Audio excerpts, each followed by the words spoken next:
The Great Spaghetti Disaster. Once upon a time, in a quiet little town, there lived a man named Bob.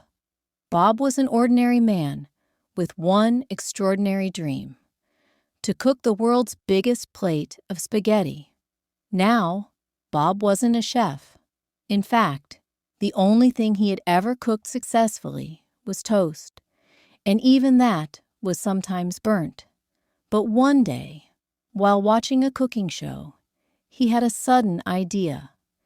If I can't be a great chef, I'll be a legendary one in my own kitchen. So Bob went shopping. He bought 200 bags of spaghetti, 50 jars of tomato sauce, 10 kilos of cheese, and a cooking pot so big that it barely fit through his front door. His cat, Mr. Pickles, looked very concerned. The next morning, Bob woke up early, tied a towel around his neck like a superhero cape, and shouted, "Let the spaghetti mission begin!" He filled his giant pot with water. It took 3 hours using a garden hose.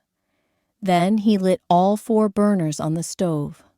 But the pot was so huge, it covered all of them, and his smoke alarm went off from the heat before anything even started cooking. Bob didn't give up. He dumped all 200 bags of spaghetti into the pot. Unfortunately, he forgot to wait for the water to boil. The spaghetti just sat there like a sad, cold mountain. "No problem," Bob said. "Tomato sauce will fix everything." He opened the 50 jars and poured them in. The pot overflowed. Sauce went everywhere, on the walls, on the floor, on Mr. Pickles, who now looked like a very angry red raccoon. Finally, Bob added the cheese. Have you ever seen 10 kilos of cheese melt at once? Bob did. It created a gooey, sticky lava that oozed over the counter and onto the floor. Bob slipped, landed in the mess, and accidentally pulled down the curtains. The fire alarm started blaring again. The neighbors called the fire department.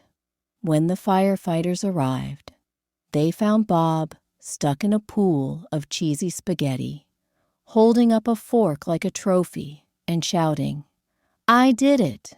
I made the world's biggest spaghetti plate." They had to hose him down in the yard.